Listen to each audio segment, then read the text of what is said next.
Merhaba, kanalıma hoş geldiniz. Bugün size baklava tarifi vereceğim. Lütfen videoyu sonuna kadar izleyin ve abone olmayı unutmayın. 100 gram tereyağı, 1 adet yumurta, yarım çay bardağı süt, 1 çay bardağı su,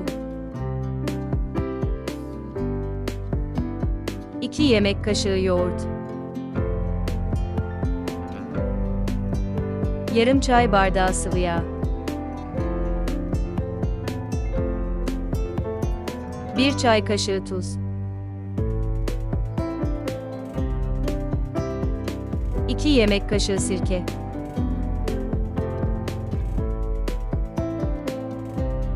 karıştıralım lütfen.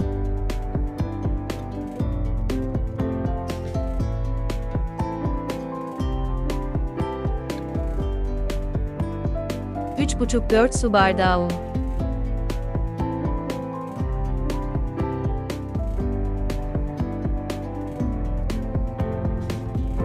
Unu kontrollü ekleyelim, kalitesine göre un miktarı değişebilir.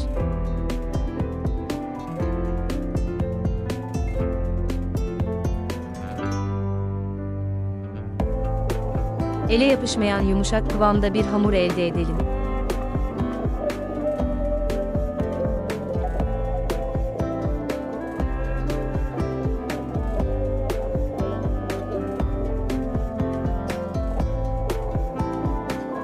Hamuru tezgahta toparlayalım.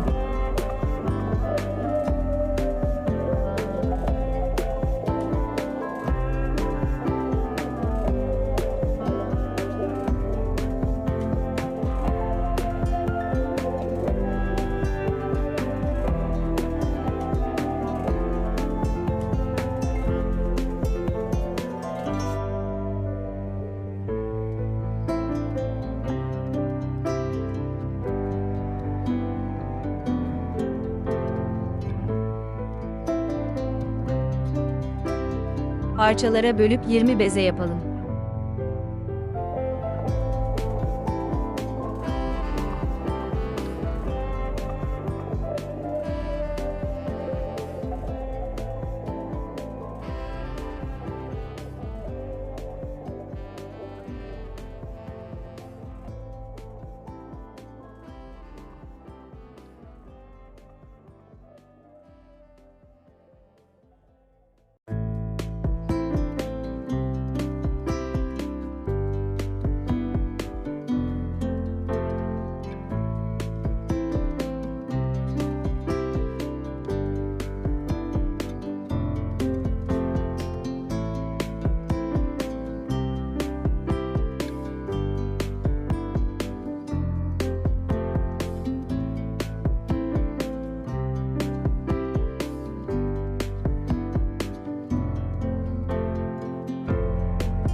Bezeleri nişasta ile tatlı tabağı büyüklüğünde açalım.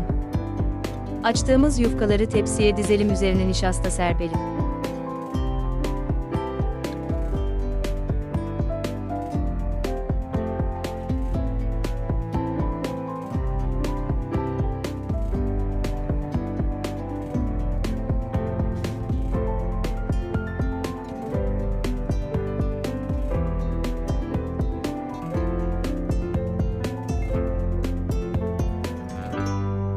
Açtığımız yufkaların üzerini kapatıp 30 dakika bekleyelim. Hamur bekledikçe açması daha kolay olur. 4 su bardağı şeker,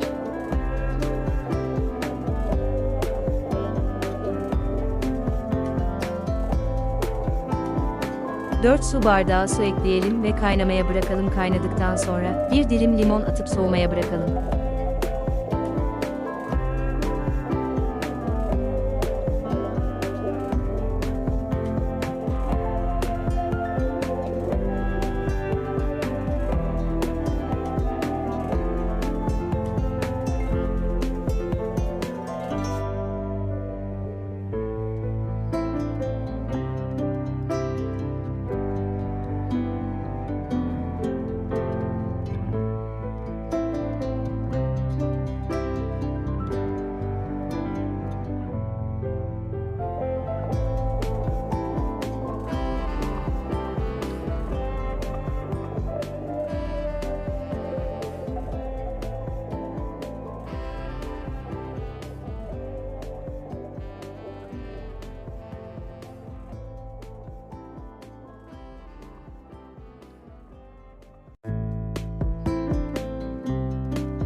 Beklettiğimiz hamuru 5 beze alıp her katına nişasta serpip merdane ile açabildiğimiz kadar açalım.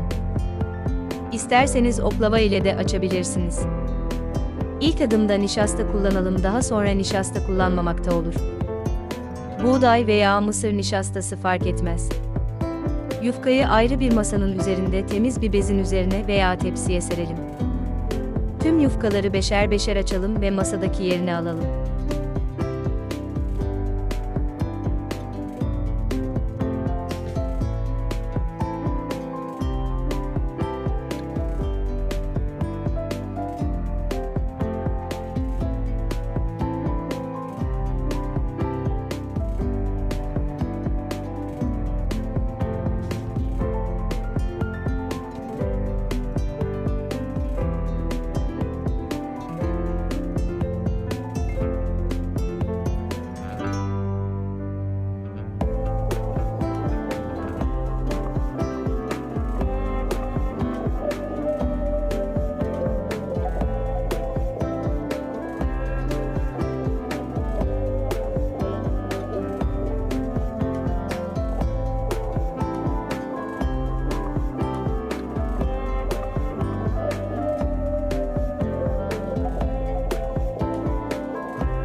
Son yufkayı da açtıktan sonra her yufkanın arasına eritilmiş tereyağını sürelim. Son yufkayı yerleştirdiler, sonra kenar kısımlarını keselim.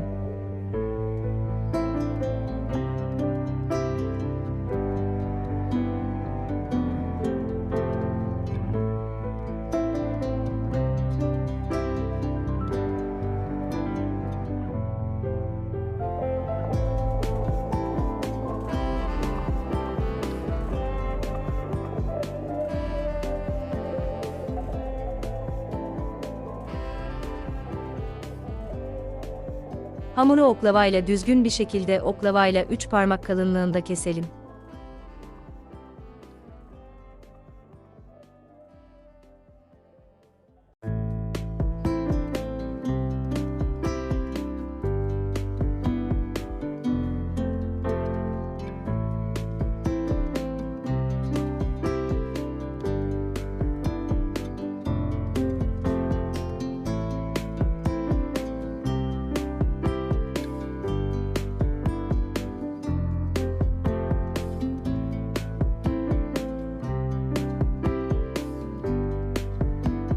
Küçük dikdörtgen şeklinde keselim.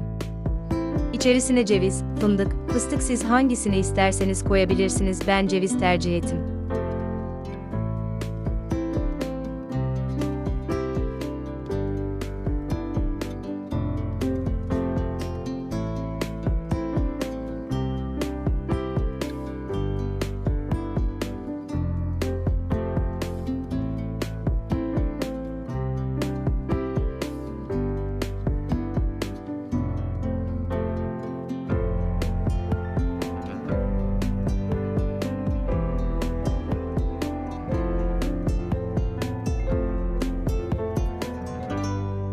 Üçgen şekli verip katlayalım.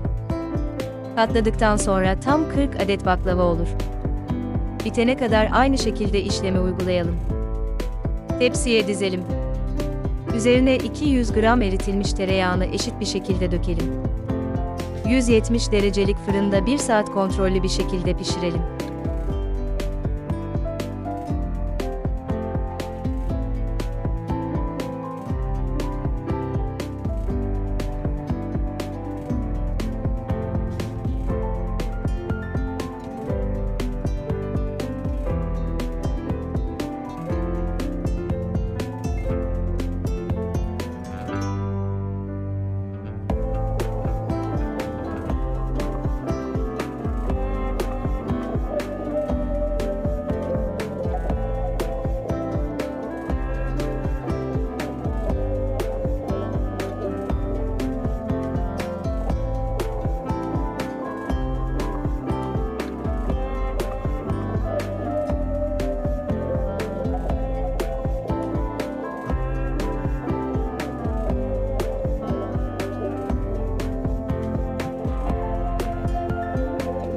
Soğuk şerbeti sıcak baklavanın üzerine dökelim. 1 saat dinlenmeye bırakalım. Dinlendikten sonra servise hazır.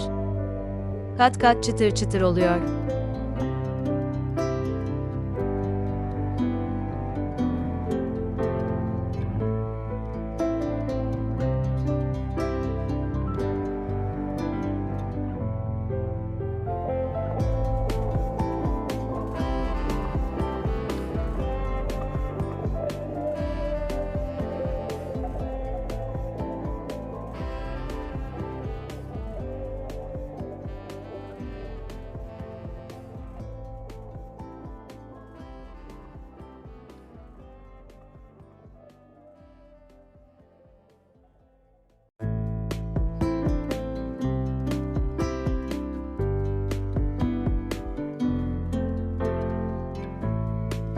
Lütfen Emine'nin Pratik Yemekler Mutfağı Shorts kanalıma abone olmayı, like atmayı, yorum yapmayı ve paylaşmayı unutmayın. Eğer bu tür tariflerini gelmesini istiyorsanız yorumlarda belirtiniz. Allah'a emanet olun. Afiyet olsun.